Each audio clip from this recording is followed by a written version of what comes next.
The thousands of Afghans expelled by Iran are crossing back into their country. They say that life back in Afghanistan is challenging as they face harsh winter conditions and a dire humanitarian situation. The Iranian government says it has had to crack down on undocumented migrants due to national security concerns. Barnaby Lowe has more. Fatima Safari's children have had to grow up fast. Playtime was a luxury when they lived in Iran. Fatima says she did manual labor while they sold small items on the streets to make ends meet. Now they're back in Afghanistan, but she says that doesn't mean things will get better. We have nothing, no house, no life, nothing. My elderly mother, who is blind, is living in a rented home. They took everything from us and gave us nothing back.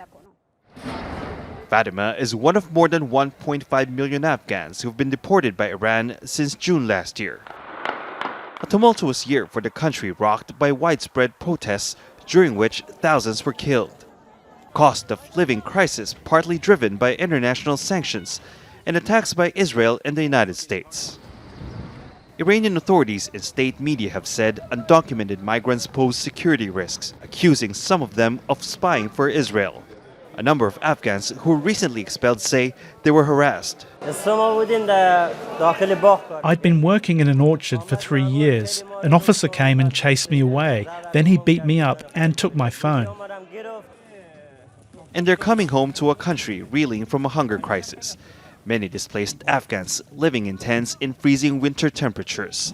The World Food Programme estimates 17 million Afghans are affected by major cuts in international aid. There are no construction jobs in Afghanistan for me. As for doing porter work, it won't cover daily expenses or improve life. That's why I went to Iran.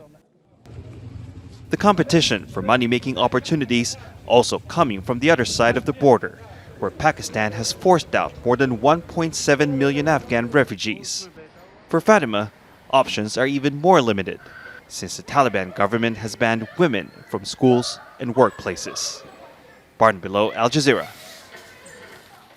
Mohammed Sahi joins us now, the executive director at the Women Activities and Social Services Association. That's a non-profit organization which works to promote gender equality and conflict resolution in Afghanistan. Mohammed, you're joining us from Herat. Thank you for your time.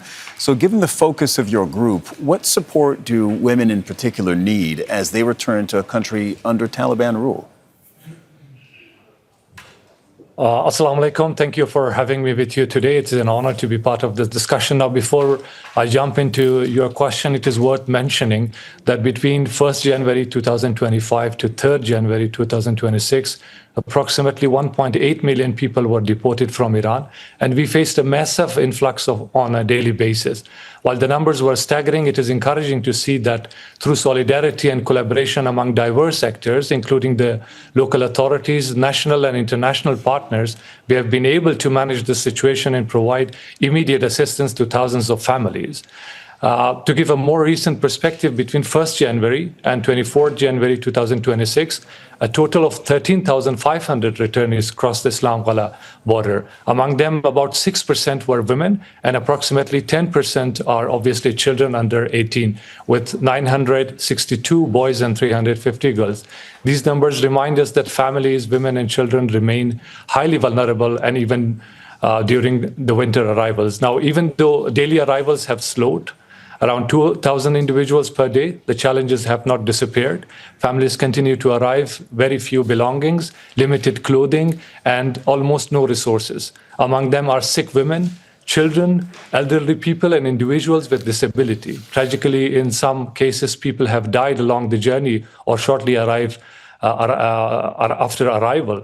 Now, winter conditions make it already difficult situation far worse. Families often spend their limited money on heating instead of food. And children may be pulled into Mohammed, work. what's the typical journey? What's the typical journey of these women or families that cross the border from Iran back into Afghanistan? Some of them have been away for a long, long time. I think you told our team decades for some of them. What is their typical journey? Are they able to reintegrate their former communities back in Afghanistan?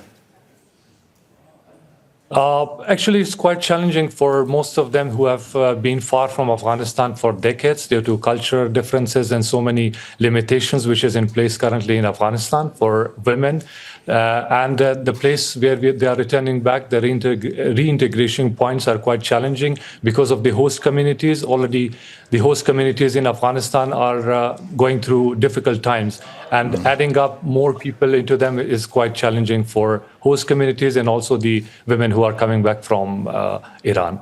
You know, the United Nations Refugee Agency put a number on it recently. They said that 5 million Afghans have returned to the country since 2023. This lines up with what you were saying earlier.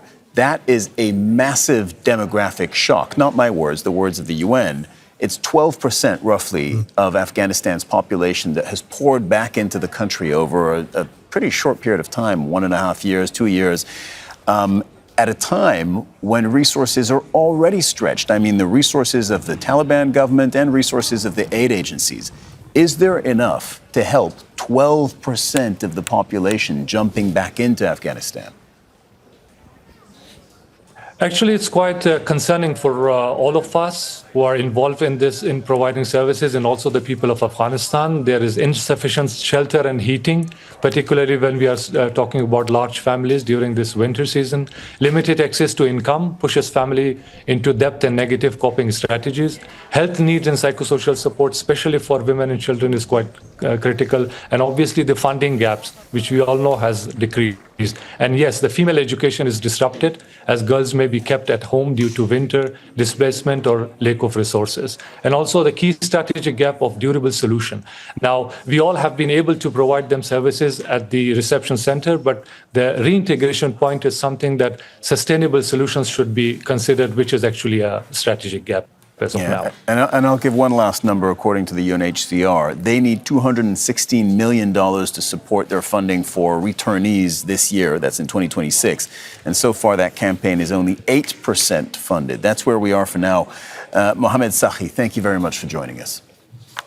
Don't miss out on the full picture. Subscribe to Al Jazeera for reliable news and expert insights. Like, share, stay ahead.